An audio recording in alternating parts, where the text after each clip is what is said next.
Hello friends, welcome to IQ Gyan. तो हम start करते हैं आज का हिंदू एनालिसिस 29 जुलाई का 29 जुलाई। तो आज जो जो न्यूज़ हम कवर करेंगे उसका मैं डिस्क्रिप्शन में दिया है लिंक, तो उसको आप देख सकते हैं कौन कौन सा न्यूज़ हम इस वीडियो में कवर करेंगे। और अगर आपने इस चैनल को सब्सक्राइब नहीं किया तो जरूर सब्सक्राइब कर लें और नोटिफिकेशन बेल दबाना मत भूलें, ताकि मैं जब भी नया वीडियो अपलोड करूँ तो आप उसको आपके पास नोटिफिकेशन चला जाए। तो स्टार्ट करते हैं। पहला न्यूज है हमारा, चाइना से disengagement at most localities along LAC is complete. तो ये बेसिकली जो बहुत दिन से चल रहा है, 2 महीने से, ये जो लाइन ऑफ एक्चुअल कंट्रोल है उस पर जो डिसएंगेजमेंट का प्रोसेस अभी चल रहा है कि जो चाइना ने इंग्रेस किया था इंडियन लैंड पर। तो इंडिया और चाइना की बात हुई थी कि आप जो है प्रीवियस जो पोजिशंस था उस पर हम दोनों चले जाएंगे। तो चाइना ने भी कहा कि डिसएंगेजमेंट अभी बहुत जगहों पे हो चुका है, कुछ जगहों पे अभी बाकी है। ये चाइना ने पहली बार एडमिट किया है इसको कि admit issues still remain at Pangong lake, no change in situation. तो बेसिकली ये पोंगसोंग लेक पर अभी भी जो है कॉन्फ्लिक्ट बरकरार है। वहाँ पे जो है चाइना का जो चाइना अभी पीछे नहीं गई है जहाँ पे उसको जाना चाहिए था। तो इसको लेकर के इसमें जो आपको इम्पोर्टेंट जो है, बेसिकली उतना आर्टिकल इम्पोर्टेंट नहीं है आपके लिए, एग्जाम पॉइंट ऑफ व्यू से अगर देखें तो मेजर जो इम्पोर्टेंट इसमें जो कुछ जगह का मेंशन किया गया है, गलवान वैली, ये आप सुन रहे होगा आपने पहले भी, हॉट स्प्रिंग और कोंका पास। तो ये कोंका पास जो है काफ़ी इंपॉर्टेंट है। ये आप इसके बारे में आपको मैप में हो सकता आ जाए, तो इसीलिए मैंने इसके बारे में बताया है यहाँ पर। तो ज़्यादा आर्टिकल आपको पढ़ने की ज़रूरत नहीं है, बेसिकली ये पास को देखने की ज़रूरत है मैप में, ये पास कहाँ पर है। तो ये जो पास है बेसिकली ये चैंग चीमो रेंज जो है वहाँ पर लाइन ऑफ एक्चुअल कंट्रोल में ये पास है, माउंटेन पास। पास आप समझते हैं जो दो माउंटेन के अंदर से बेसिकली जो कनेक्टिविटी एक तरह सा है, तो उसे हम पास कहते हैं। बहुत सारे पास इंपॉर्टेंट पास है जिस आपने पढ़ा हुआ ज्योग्राफी में। तो ये जो उतना इम्पोर्टेंट नहीं है, लेकिन बट अभी के सिचुएशन में इसका मेंशन किया गया है, तो इसको आपको जानने की ज़रूरत है। China considers कोंका pass as it's boundary. तो चाइना इसको अपना बाउंड्री समझता है, जबकि इंडिया जो उसके फर्दर ईस्ट में एक अपना जो लनक पास है उसको अपनी बाउंड्री समझता है। तो ये कंफ्लिक्ट का जोन है यहाँ पर बेसिकली। इसको हम मैप में देख लेते हैं। तो ये जो मैप अगर हम देखें इसको थोड़ा मैं तो थोड़ा एक्सपेंड करके हम देखें इसको, तो ये कोंकाला पास है, ये गलवान वैली है, और ये हॉट स्प्रिंग है जिसके बारे में जिक्र हुआ है। तो ये यहाँ पे आप देखें पोंगसोंग लेक, ये पोंगसोंग लेक है आपका, ये जो आप देख रहे हैं येलो से, ये पोंगसोंग लेक है। तो इसको आप मेंशन करने में आपको मैप में आसान होगा। अगर कहीं पूछा जाए ये इस पास को, तो इस पास को ध्यान से मैप में प्लॉट कर ले अपने खुद से, और इसको अगर मैप में आपका है ज्योग्राफी ऑप्शनल में तो उसको आप कर सकते हैं। तो ये उसी का एक ना जो वेल डिफाइंड मैप है लाइन ऑफ एक्चुअल कंट्रोल का। ये लाइन ऑफ एक्चुअल कंट्रोल है आपका, ये लाइन ऑफ कंट्रोल है जो पाकिस्तान के साथ हमारा है, LOC, और इसको हम कहते हैं LAC। ये आपका पोंगसोंग लेक है, और इसी के ऊपर यहाँ पे ये हॉट स्प्रिंग है। यहाँ पे ईस्ट में कोंका पास है, और यहाँ पे गलवान वैली इसको कहा जाता है, ये गलवान वैली को। तो ठीक है, इसको आप ध्यान में रखें मैप को। मैप कभी भी आता है आपका ज्योग्राफी ऑप्शनल में, और ऐसे भी GS में भी आपको आ सकता है। तो आगे हम बढ़ते हैं। दूसरा जो आर्टिकल आपका है, at 2967 tigers India's capacity at peak. तो ये बेसिकली कल जो एक डिटेल सर्वे, जो पुराना सर्वे है उसको लॉन्च किया गया था, उसको रिवील किया गया था कल ग्लोबल टाइगर डे था। तो इसमें कहा गया था nearly a third of India's tiger are living outside tiger reserve. तो ये एक बड़ा मेंशन है कि जो टाइगर रिजर्व से बाहर टाइगर रह रहा है, मतलब कि जो टाइगर रिजर्व ऑलरेडी है वो ऑलरेडी ओवरबर्डन हो चुका है, उसको ठीक करने की जरूरत है। And nearly 17 of 50 reserves are approaching the peak of the capacity. तो उसका कैपेसिटी जो है रिजर्व का, वो उसके पीक पे पहुंच चुका है। 17 में से 50 में 17 टाइगर रिजर्व में, और बहुत सारे टाइगर जो है बाहर रह रहे हैं एक तरह से रिजर्व्स के। तो स्लोली भी अप्रोचिंग इस पीक कैपेसिटी। तो इसको देखने की जरूरत है। कंसर्न है, बताया गया है कि भाई जो टाइगर रिजर्व्स है उसको नए टाइगर रिजर्व्स बनाने की जरूरत है, साथ ही साथ जो टाइगर्स हैं ऑलरेडी रिजर्व्स में उसको मूव करने की जरूरत है, ट्रांसफर करने की जरूरत है। इसमें आप सजेशन जैसे कि आप GS पेपर 3 में इन्वायरमेंट में या इकोलॉजी के में आप लिख सकते हैं, इसका सजेशंस लिख सकते हैं, इस रिपोर्ट का आप कोट कर सकते हैं। और इसमें जिससे कहा गया कि suggestion focus should be on developing under utilise reserve. तो अंडर यूटिलाइज रिजर्व्स हैं उसमें हमें जो एक्सेस कैपेसिटी वाले रिजर्व्स है इससे टाइगर को हमें ट्रांसफर कर देना चाहिए वहां पर, या फिर टाइगर रिजर्व्स का एरिया जो है उसको हमको और बढ़ा देना चाहिए। इसके अलावा और इसमें जो कहा गया है मिनिस्ट्री ने कहा working on a programme in which efforts would be made on provide water and food fodder to animals in the forest itself। तो ये गवर्नमेंट ट्राई कर रही है कि जो वाटर और फॉडर जो है वो फॉरेस्ट में ही उनको दिया जाए एनिमल्स को, ताकि जो ह्यूमन एनिमल कन्फ्लिक्ट होता है बहुत, आप देखते हैं कि जो रिजर्व्स के बाहर जो ट्राइबल्स या फिर जो लोग रहते हैं विलेजेस में, तो टाइगर्स या जो पॉपुलेशन है वो बाहर निकल जाती है इन सर्च ऑफ फूड, पानी के तलाश में या फूड के तलाश में वो बाहर निकल जाती है। वहाँ पे मैन और एनिमल कन्फ्लिक्ट होता है, बहुत बार जानवर मारे जाते हैं, बहुत बार आदमी मारे जाते हैं।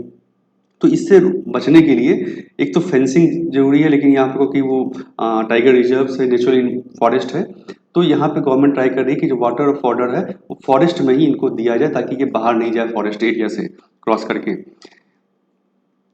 इसमें जो बेसिकली बहुत सारे सोर्सेज ने कहा कि बहुत सारे टाइगर्स हैं वो बहुत बाहर रहते हैं टाइगर रिजर्व से, क्योंकि सोर्सेज जो है फूड जो फॉडर है वहाँ उनको नहीं मिल पा रहा है।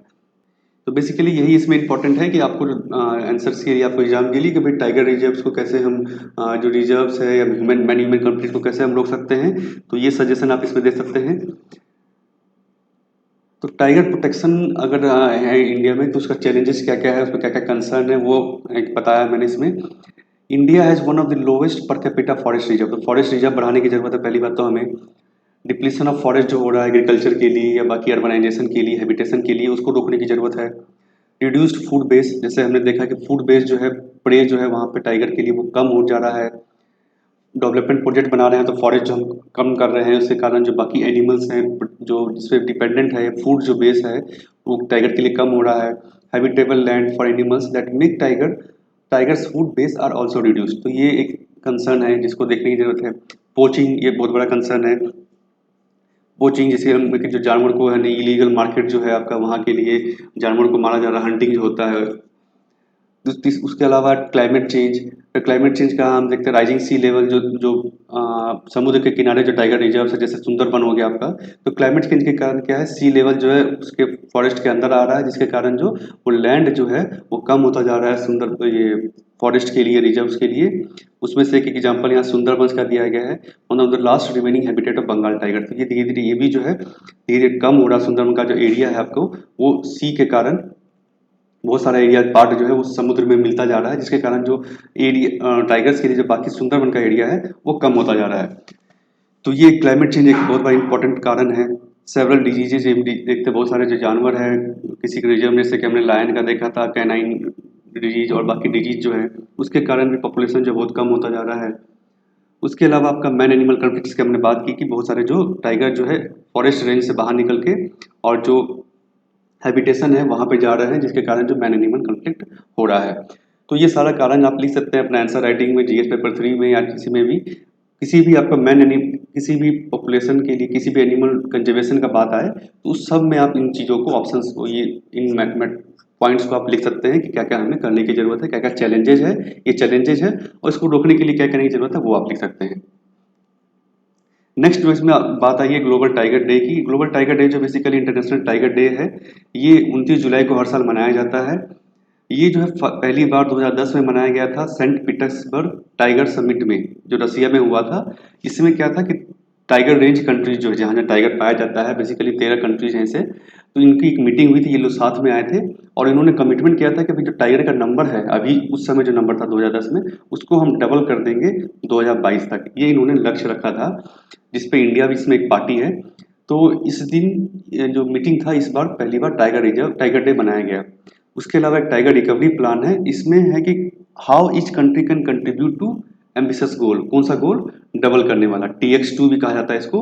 TX2 मतलब कि डबल करना, हमें जो टाइगर का पॉपुलेशन है उसको हम डबल करना है 2022 तक, इसको हम TX2 भी कहते हैं। तो ऑब्जेक्टिव में अगर आपसे पूछा जाए टाइगर डे क्या है तो किस दिन मनाया जाता है, पहली बार कब मनाया गया था और ये TX2 क्या है, तो ये सारा चीज, और टाइगर रेंज कंट्रीज क्या है, तो ये सब आप जो ऑब्जेक्टिव पॉइंट ऑफ व्यू से इसको आप याद कर सकते हैं, इसका नोट बना सकते हैं। नेक्स्ट आपका आर्टिकल है 6% जीरो प्रिवेलेंस इन हरियाणा डिस्ट्रिक्ट बॉर्डरिंग दिल्ली।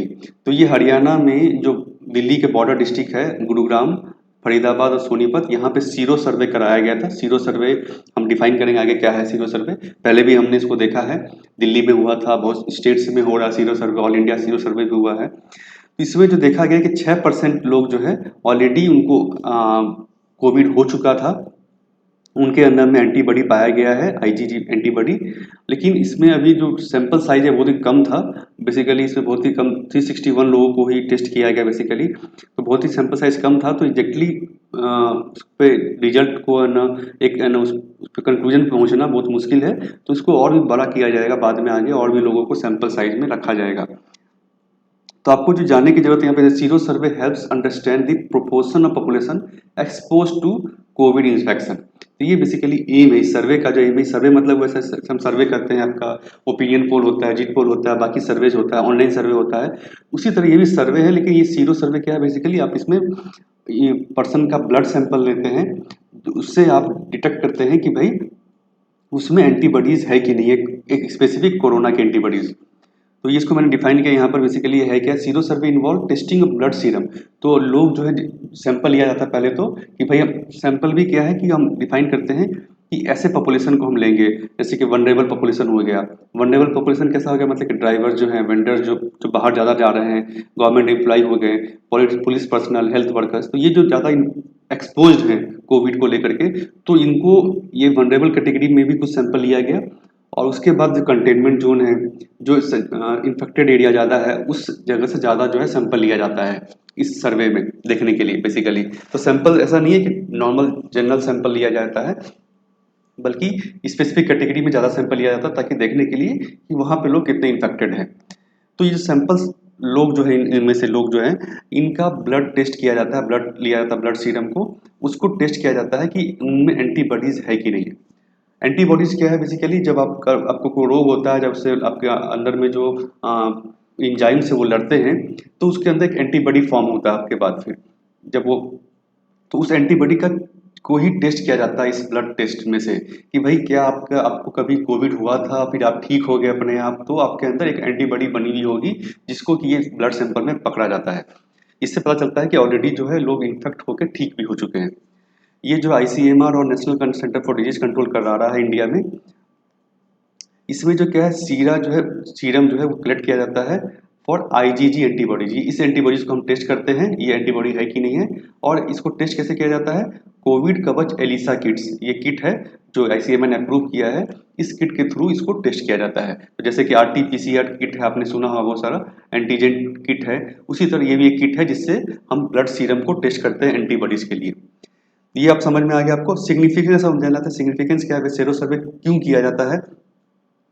तो basically monitor trends in transmission and help generate evidence on the role of asymptotic and mild infections in transmission. तो देखने के लिए जो लोग एसिम्प्टोटिक है, जिनको इन्फेक्शन, जिसको सिम्टम्स आया ही नहीं, तो ऐसे कितने लोग हैं जो इन्फेक्ट हुए हैं, ट्रांसमिशन कैसे हो रहा है, तो ये देखने के लिए बेसिकली लार्जर सैंपल में सीरो सर्वे कराया जाता है।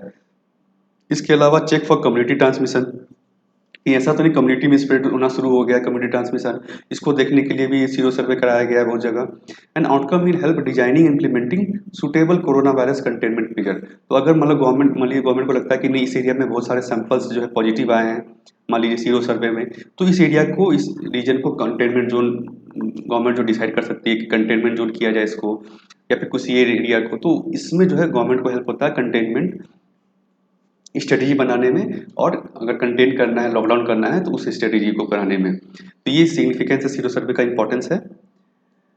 इसके अलावा जो इसमें टर्म यूज हुआ है ऑब्जेक्टिव पॉइंट ऑफ व्यू से, मैं इसको बता दूं आपको। आईजीजी एंटीबॉडी जो क्या, basically type of antibody which develops in most covid patients, जो ऑलरेडी कोविड-19 हो चुका है, इन्फेक्शन हो चुका है उनको, उनमें ये डेवलप होता है ठीक होने के बाद, at around 2 weeks after the infection and remains in blood even after recovery. तो रिकवरी के बाद ये रहता है, तो इसी को जांच कर किया जाता है इस किट से, कि भाई आप में एंटीबॉडी था, एंटीबॉडी अगर है, इसका मतलब आपको कभी कोविड हुआ था थोड़ी नज़दीक में। एलिसा, ये जो टेस्ट आपका इंजाइम लिंक्ड इम्यूनोसॉर्बेंट एसे, ये बेसिकली टेस्ट किट है, टेस्ट प्रोसीजर है। ये test that detects and measure antibodies in blood. तो इस एंटीबॉडी को ये चेक करता है, किस एंटीबॉडी को चेक करता है भाई, इस एंटीबॉडी को चेक करता है। और क्या सैंपल लेता है, सीरा। सीरा जो किसी पार्ट का ब्लड का ये पार्ट है जिसको हम टेस्ट करते हैं। जैसे कि आप जाते हैं लेबोरेटरी में ब्लड देते हैं, उसी तरह से ये ब्लड सीरम को टेस्ट किया जाता है। तो ठीक है, ये ऑब्जेक्टिव पॉइंट ऑफ व्यू से आपका है ना इंपॉर्टेंट है। ऑब्जेक्टिव में किसी ऑब्जेक्टिव में आपको सवाल आए, इसको आप आंसर कर सकते हैं। नेक्स्ट आर्टिकल अगर मूव करते हैं, ये आपका बेसिकली एडिटोरियल है। Adopting a public system approach to कोविड-19। तो ये बेसिकली जो है कोविड-19 के लिए पब्लिक सिस्टम के लिए कि पब्लिक इंफ्रास्ट्रक्चर को कैसे हम बढ़ा सकते हैं। इसमें बेसिकली राइटर ने जो है ज़्यादा कुछ इसमें इम्पोर्टेंट वैसा नहीं है। इसमें राइटर ने बेसिकली कंपेयर किया है जैसे कि केरल और गोवा जो छोटे स्टेट्स हैं, उतने रिच स्टेट नहीं है, वहाँ पे मोर्टेलिटी रेट काफ़ी कम है कंपेयर टू महाराष्ट्र और गुजरात, जो कि काफ़ी रिच स्टेट है। जैसा कि हम जानते हैं वहाँ पे वेल्दी स्टेट्स है, लेकिन वहाँ पे मोर्टेलिटी रेट जो है ज़्यादा है, काफ़ी हाईएस्ट है ऑलमोस्ट इंडिया में कहें हम तो, इंक्लूडिंग दिल्ली। तो इसको इन्होंने कंपेयर किया है कि भाई पब्लिक गुड, यानी पब्लिक गुड का यहाँ पे कहने का मतलब है कि जैसे हॉस्पिटल जो हो गए, पब्लिक इंफ्रास्ट्रक्चर जो हो गया आपका, सैनिटाइजेशन जो हो गया, पब्लिक सैनिटाइजेशन, पब्लिक गुड है the characteristics that it is accessible to all, clean and sanitise public spaces, ये भी जो आपका पब्लिक स्पेस हो गया, सैनिटाइज स्पेस हो गया, पब्लिक हेल्थ इंफ्रास्ट्रक्चर की यहाँ बेसिकली बात की गई है। तो ये सारा कुछ इस पे इन्होंने फोकस किया है राइटर ने कि भाई कैसे पब्लिक इंफ्रास्ट्रक्चर जो पब्लिक गुड जो है इंपॉर्टेंट रोल प्ले कर रहा है इस केस में, कि वेल्दी स्टेट जो है गुजरात और महाराष्ट्र, वहाँ पे जहाँ पे जबकि पैसा है वहाँ पर, जब तब भी वहाँ पे मोर्टेलिटी रेट काफ़ी ज़्यादा है, जबकि गोवा और केरल जो है उतने अमीर स्टेट नहीं है, लेकिन वहाँ मोर्टेलिटी रेट सबसे कम है। तो ऐसा क्यों है, इस चीज़ को यहाँ पे इन्होंने पब्लिक इंफ्रास्ट्रक्चर से जोड़ के देखा है। तो यहाँ पे basically two states relatively better public infrastructure has diluted the impact of कोविड-19। तो यहाँ पे पब्लिक इंफ्रास्ट्रक्चर बहुत अच्छा है गोवा और केरला में, जिस कारण से वहाँ पर जो मोर्टेलिटी रेट काफ़ी कम है। इन्होंने कहा clearly wealth is not always health, when A pandemic strikes public capital in the form of strong health infrastructure is.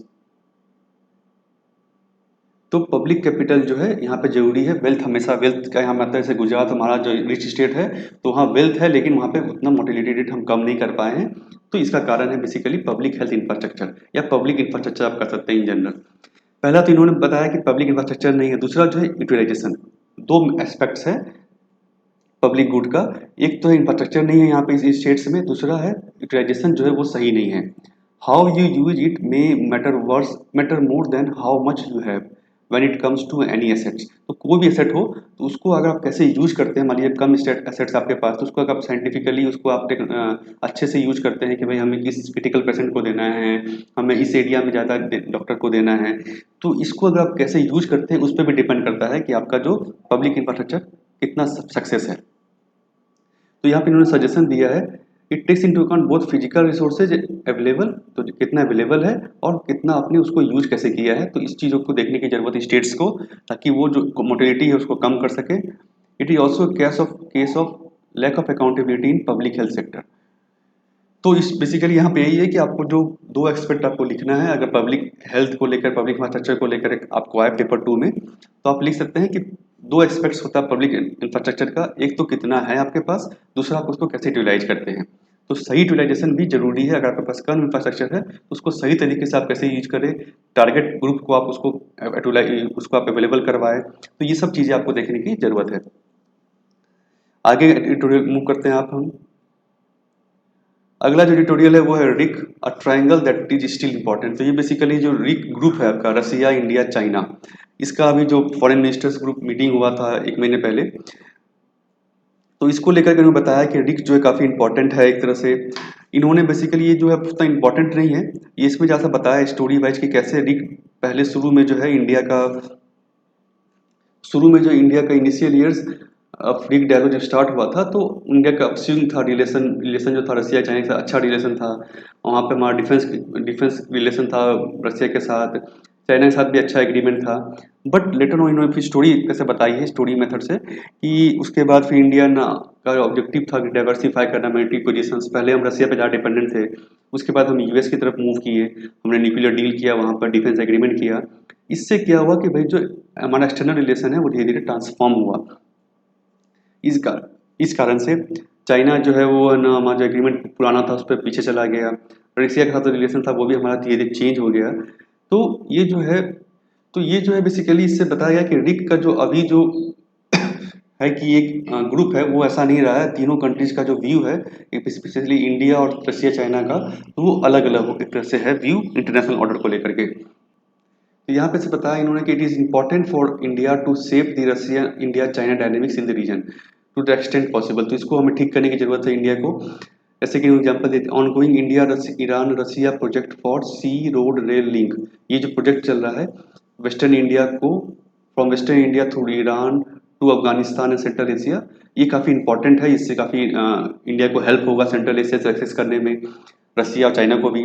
उसके अलावा access to Russia's abundant natural resources can enhance our material security. तो ये हम कर सकते हैं with China to, China के साथ भी हम जो है बायलैटरली और मल्टीलैटरली उस इशू को रिजॉल्व कर सकते हैं।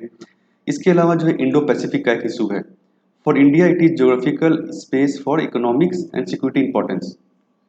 तो चाइना जो है, चाइना और इंडिया का जो व्यू है इस इंडो स्पेसिफिक को लेकर के वो अलग अलग है, जिसके कारण जो है भी कंफ्लिक्ट सिचुएशन है इंडिया और चाइना के बीच में। China sees our Indo specific pacific initiative a part of US led policy of containing China. तो चाइना को लगता है कि जो इंडो पैसिफिक पॉलिसी है इंडिया का, वो बेसिकली यूएस के थ्रू चाइना को कंटेन करने की पॉलिसी है। Russia foreign ministry sees Indo specific as an American ploy to draw India and Japan into military alliance against in China and Russia. और Russia को भी लगता है कि जो ये जो इंडो पैसिफिक पॉलिसी है वो बेसिकली अमेरिका का प्लॉट है कि वो इंडिया जापान को अपनी तरफ मिलाकर एक मिलिट्री अलायंस तैयार करे जो कि चाइना और रसिया के अगेंस्ट में हो। तो ये सब चीज़ों को हमें दूर करने की ज़रूरत है इस फोरम पे, ताकि जो है हमारा जो ग्रोथ है, वो हमारा रिलेशन है चाइना और रसिया के साथ, वो अच्छा हो सके। तो इसके अलावा जो बेसिकली इसमें ज़्यादा कुछ इंपॉर्टेंट नहीं है, आप इसको लिख सकते हैं इंटरनेशनल रिलेशन में 2 पॉइंट लिख सकते हैं आप, एशिया को लेकर के, रसिया चाइना को लेकर के। बाकी जो आपका और इम्पोर्टेंट है रिक ग्रुप क्या है, तो रिक जैसे हमने कहा कि ट्राइलेटरल ग्रुप है, इसमें 3 कंट्रीज है, रसिया, इंडिया और चाइना। RIC इसको आप देख सकते हैं, पहली बार जो है 2002 में ये मिले थे। ये संघाई कॉर्पोरेशन ऑर्गेनाइजेशन जो इसके साथ साथ काम करता है ये भी। इसका अगर हम ऐसे देखें तो ये basically 19% of global land mass इसमें ऑक्युपाई है। चाइना और रसिया और इंडिया जो है टोटल मिलाकर 19% ग्लोबल लैंड को एक्वायर करता है और 33% ऑफ ग्लोबल GDP। तो काफ़ी इंपॉर्टेंट एक ग्रुप है इस तरह से अगर ग्लोबल लेवल पे देखा जाए तो। इनमें से तीनों कंट्री न्यूक्लियर पावर भी है, ये हम जानते हैं, और रसिया चाइना जो है permanent member UN security council के। तो काफ़ी इंपॉर्टेंट बेसिकली ये ग्रुप है इंडिया के लिए भी और ग्लोबल लेवल पर भी। उसके अलावा एक और ग्रुप का नाम आता है जय, ये जो रिसेंटली इसको बनाया गया था, इनफॉर्मल ग्रुप एक तरह से, जापान US इंडिया। तो ये जो 2018 में G20 समिट के समय में अर्जेंटीना में इसको एक नाम दिया गया था एक तरह से, पहली बार मिले थे ये। तो ये इनफॉर्मल ग्रुपिंग की तरह से ये भी है। तो इस ग्रुप को आपको याद रखने की जरूरत है ऑब्जेक्टिव में आपको। अगर आया जय क्या है, रिक क्या है, तो इसको आप ध्यान रख सकते हैं, कब स्टार्ट हुआ था, आप इसको आप है ना याद रखकर नोट बना सकते हैं इसका। नेक्स्ट आपका एडिटोरियल है डिगिंग डीपर। ये बेसिकली जो है जो GST कंपनसेशन जो देना था स्टेट्स को, उसको लेकर के है कि GST कंपनसेशन जो अभी सेंटर ने अभी जस्ट रिलीज किया है पिछले साल का लास्ट कंपनसेशन, और इसके लिए पुराना इन्होंने GST लिया है। अभी GST को कि उतना रिवेन्यू जनरेट नहीं हो रहा है, तो इसी में आगे में एक है कि आगे कैसे ये कंपनसेशन दिया जाएगा स्टेट्स को, इसके बारे में भी एप्रीहेंशंस हैं। तो इसको लेकर के जानने की जरूरत आपको कि भाई compensation cess inflows could shrink even more with people curbing discretionary spending on luxury goods. तो लग्जरी गुड्स को कि लोग अब कम खरीद रहे हैं, तो ये जो कंपनसेशन सेस जो है जिसको यूज करके जो है सेंटर जो स्टेट को देती थी, वो धीरे धीरे और कम हो जाएगा। तो बेसिकली GST कंपनसेशन है क्या, इसको हम जान लेते हैं पहले। तो GST एक्ट के अंदर बताया गया है कि जो GST जब लागू हुआ था तो उसमें कहा गया था कि जो स्टेट्स जो है उनको गारंटीड कंपनसेशन दिया जाएगा अगर उनका ग्रोथ, जो रेवेन्यू का ग्रोथ, पहले क्या था भाई, स्टेट जो इनडायरेक्ट टैक्सेज अपने लगाते थे, GST के बाद ये चीज़ हट गया, तो इसको बचाने के लिए स्टेट ने अपना रखा तो कि भाई हमें कंपनसेशन दिया जाए। तो इसमें एक्ट में किया गया कि भाई 14% ग्रोथ अगर नहीं होता किसी स्टेट्स को GST से, तो उसको जितना डिफरेंस अमाउंट है वो बेसिकली सेंटर जो है एज कंपनसेशन देगी। इसका बेस ईयर रखा गया था 2015-16, मतलब 15-16 में जो स्टेट्स का ग्रोथ था इंडायरेक्ट टैक्सेस का, उसको बेस रख करके 14% ग्रोथ को एश्योर किया गया था पहले 5 साल के लिए। मतलब 5 साल तक ये जो है GST सेंटर जो है स्टेट को कंपनसेट करेगी 2022 तक में। 17 में स्टार्ट हुआ था ये आपका, 17 में स्टार्ट हुआ था, तो 5 साल 22 तक में सेंटर जो स्टेट को कंपनसेट करेगी 14% ग्रोथ के लिए। ये कंपनसेशन भी आता कहाँ से है, तो ये कंपनसेशन सेस एक रखा गया था।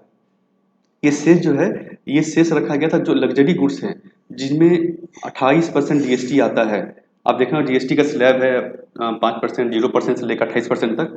तो जो जो गुड्स 28% में आते हैं, लग्जरी गुड्स को रखा गया है, उनमें टैक्स के अलावा, जीएसटी के अलावा एक सेस भी लगता है, सेस भी लगता है। ये है कंपनसेशन सेस। इसी सेस से जो कलेक्शन होता है, इस कलेक्शन से सेंटर जो है स्टेट्स को रिइम्बर्स करती है इस 14% के अंदर में। तो ये चीज़ है आपका कंपनसेशन, बेसिकली 5 साल के लिए किया गया था, टिल जुलाई 2022 तक। जैसे मैंने कहा 17 में स्टार्ट हुआ था, 5 साल 2022 तक। GST cess can be levied on both intra state and inter state supply of goods. तो इंटर स्टेट जो भी जीएसटी है आपका, सीजीएसटी हो गया, आपका एसजीएसटी हो गया और आईजीएसटी, तो इन सब पे जो है बेसिकली सेस लगता है, जिसको कलेक्ट करके सेंटर जो स्टेट्स को देने का इसमें एक्ट में ही रखा गया था। हर 2 महीने में सेंटर जो स्टेट्स को देगी। लेकिन अभी क्या हो रहा है, यहाँ आप देखिए एडिटोरियल में, अभी क्या हो रहा है कि जो सेंटर के पास उतना रेवेन्यू जनरेट नहीं हो रहा सेस से, क्योंकि लोग उतना खर्च नहीं कर रहे हैं, इकोनॉमी उतनी अच्छी नहीं है, लॉकडाउन हो गया था, तो इस कारण से सेंटर जो स्टेट्स को कंपनसेट नहीं कर पा रही है। तो इसमें एक अप्रीहेंशन है कि भाई आगे, अभी तो इन्होंने कर दिया, मान लीजिए आगे, क्योंकि 2020-21 जो फाइनेंशियल ईयर है अभी जो चल रहा है, इसमें ऑलरेडी जो है उतना इकोनॉमी अच्छी नहीं है, तो ऑब्वियस सी बात है, जब खर्च नहीं होगा तो सेस नहीं जनरेट होगा, टैक्स जनरेट नहीं होगा, तो उसको जो गवर्नमेंट सेंटर को स्टेट को रिइम्बर्स करना है वो शायद नहीं कर पाए।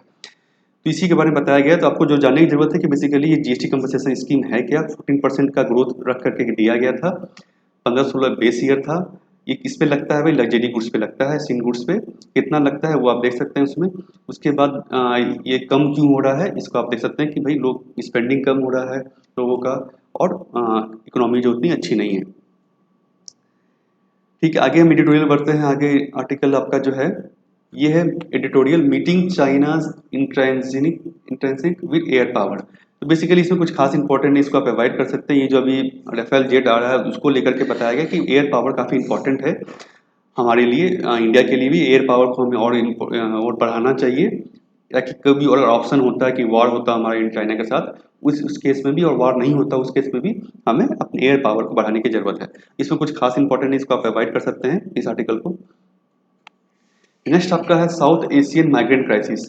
तो ये बेसिकली इसमें बताया गया है कि जो माइग्रेंट क्राइसिस अभी हुआ है, आप देखा होगा अपने गल्फ में बहुत सारे लोग, जो इंडियन लोग जो हैं वो वहाँ पे काम करते थे एज ए माइग्रेंट, वो काफ़ी लोग वहाँ से वापस आ गए हैं, क्योंकि वहाँ पे अब जॉब नहीं रह गया है। वहाँ पे ना वहाँ की अपनी स्कीम है करबला, उसको लेकर के भी, कफाला सॉरी, तो वहाँ पे जो वर्कर्स जो काफ़ी वापस आ रहे हैं, इसको लेकर के स्टेट्स में सेंटर को एक पॉलिसी कि उनको कैसे हम जॉब दें, उनका जो कंपनसेट कैसे करें उनको, वहाँ पे यहाँ पे कैसे काम दिया जाए, उसको लेकर के यहाँ पे इसमें ऑथर ने बताया है। तो ये south Asia gulf migration corridor है, ये basically one of among the largest in the world. Corridor का मतलब यही है, साउथ एशिया से लोग जा रहे हैं, गल्फ में पहुंच रहे हैं, मतलब माइग्रेंट जो यहाँ से जाकर यहाँ पे, ये सोर्स कंट्री है, ये डेस्टिनेशन कंट्री है। इस जो कॉरिडोर है ये बहुत बड़ा कॉरिडोर है, यहाँ पे बहुत सारे वर्कफोर्स जो काम करते हैं, अराउंड 15 मिलियन जो है लोग जो है इस गल्फ में, इंडिया के साउथ एशियन लोग जो है वहाँ पे काम करते हैं। साउथ एशिया में आपका पाकिस्तान भी आ गया, बांग्लादेश भी आ गया, श्रीलंका भी आ गया, इंडिया भी आ गया। तो यहाँ पे अभी क्या है, अभी क्या कंडीशन है, सेफ्टी नेट कुछ नहीं है, कुछ सोशल सिक्योरिटी प्रोटेक्शन नहीं है वहाँ पे लोगों को, माइग्रेंट्स को, वेलफेयर मेजर्स वहाँ पे कुछ नहीं है, लेबर का राइट्स नहीं है। तो इन चीज़ों को देखते हुए जो माइग्रेंट्स क्राइसिस काफ़ी अभी उभर के आ गया, स्पेशली अभी जो कोविड के समय में। बेसिकली ये मेल ड्रिवन फिनोमिना है, यहाँ पे सिंगल लोग, बेसिकली मेन जो यहाँ से जाते हैं वहाँ पे कंजेस्टेड लेबर कैंप्स में रहते हैं, छोटे छोटे जगह पे, अनसैनिटरी जगह पे है, कॉमन टॉयलेट है, कॉमन बाथरूम है। तो इसको देखते भी वहाँ पे भी जो इसको देखने की ज़रूरत है कि भाई कैसे वहाँ पर हम उनको अच्छा सिचुएशन दे सकें। तो वंदे भारत के थ्रू यहाँ पे हमने वापस उनको वहाँ इंडिया में बुलाया गया था। वंदे भारत जो मिशन जो है आपका गवर्नमेंट ऑफ इंडिया का, कि बाहर जो इंडियंस हैं उनको वापस बुलाया जाए, रिपेट्रिएट करने का है जो आना चाहते हैं। अब जो आता है कि चैलेंज क्या है इसको लेकर के, चैलेंज ऑफ रिहेबिलिटेटिंग उनको जो रिहेबिलिटेट करना यहाँ पे इंडिया में, री इंटीग्रेट यहाँ पे वर्कफोर्स में रीसेटल करना, तो ये बहुत बड़ा चैलेंज है इंडिया के लिए। इसके लिए गवर्नमेंट ने स्वदेश स्कीम लेके आई है, central government, for skill mapping. उसमें स्किल मैप किया जाए, आपके पास क्या स्किल है, आप क्या काम कर रहे थे, तो यहाँ पे उसको, उसके रिगार्डिंग को जॉब है अगर, तो आपको दिया जाए उसको, सिटीजन अब्रॉड। उसके अलावा जो है केरला ने भी स्कीम अपना किया है, ड्रीम केरला, इनको, कि केरला में बहुत सारे जो केरला के लोग हैं वहाँ पे गल्फ में काम करते थे, जो वापस आ गए हैं, तो केरला में काफ़ी ज़्यादा स्ट्रेस है to use the multi faceted resources of migrants. तो उनके पास जो स्किल्स है उसको यूज करने के लिए। बांग्लादेश ने भी अपना स्कीम किया है, special package for settlement of return migrants. इसमें क्या मनी भी दिया जाएगा अराइवल पे उनको, money to launch self employment project, अगर वो सेल्फ एम्प्लॉयमेंट कुछ करना चाहते हैं, लॉन्च करना चाहते हैं तो उसके लिए पैसा दिया जाएगा। तो ये सारा चीज़ जो हर साउथ एशियन नेशन जो उसको कर रहा है। तो यहाँ करने की क्या जरूरत है बेसिकली, और कि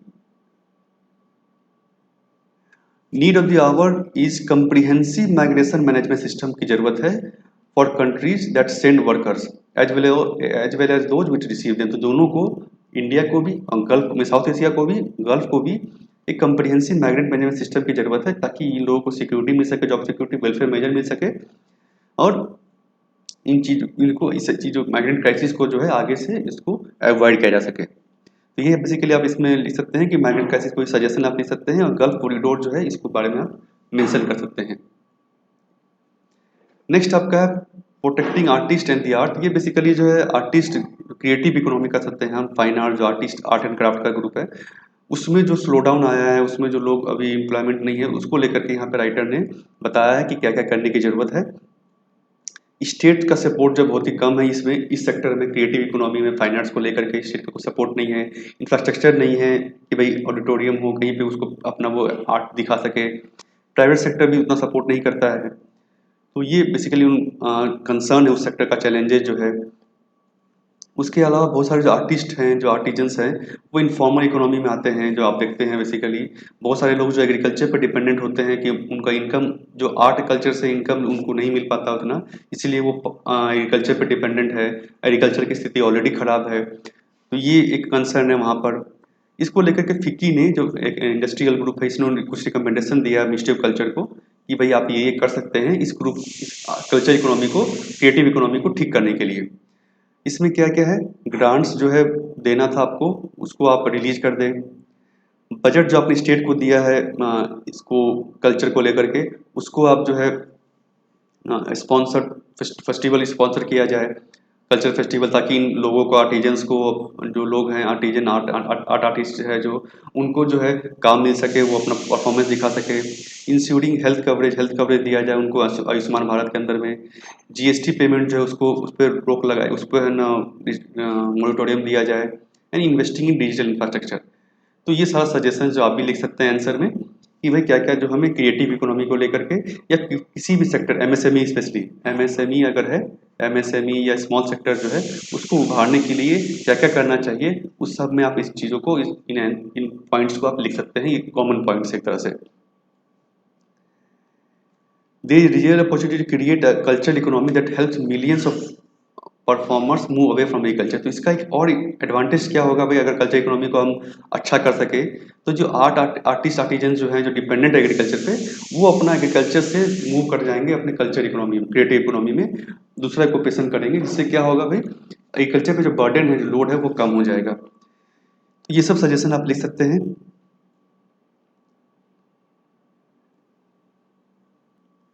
इसके अलावा जो इसमें क्या और हेल्प होगा, it can simultaneously bolster our soft power. तो सॉफ्ट पावर क्या होता है भाई, सॉफ्ट पावर जैसे हम, हमारा बॉलीवुड, हमारा कल्चर हो गया, हमारा जो कल्चर फेस्टिवल हम करते हैं, तो ये सब हमारा सॉफ्ट पावर है। जब बुद्धिस्ट फेस्टिवल हम कर रहे हैं, तो हमारा साउथ ईस्ट एशिया नेशन जो है वो इन्फ्लुएंस हो सकता है। तो ये सब चीज़ें जो सॉफ्ट पावर को भी हमारा जो इन्हेंस करने में, बढ़ाने में काम आएगा। तो ये हम लिख सकते हैं आपका एडवांटेज जो है, क्या क्या एडवांटेज है इस क्रिएटिव इकोनॉमी का। तो फ्रेंड्स, ये था आज का हिंदू एनालिसिस। और जो कोई भी इंपॉर्टेंट इसमें न्यूज़ नहीं है जो आपका एग्जाम पॉइंट ऑफ व्यू से हो, तो ये आज का इंपॉर्टेंट न्यूज़ है। और आपको वीडियो अच्छा लगा तो ज़रूर लाइक करें और शेयर करें अपने फ्रेंड्स के साथ, व्हाट्सएप पे, फेसबुक पे। और आप इस चैनल को जरूर सब्सक्राइब करें, नीचे में बटन दबा करके, और आप मुझे सोशल मीडिया पे भी फॉलो कर सकते हैं। Thank you friends.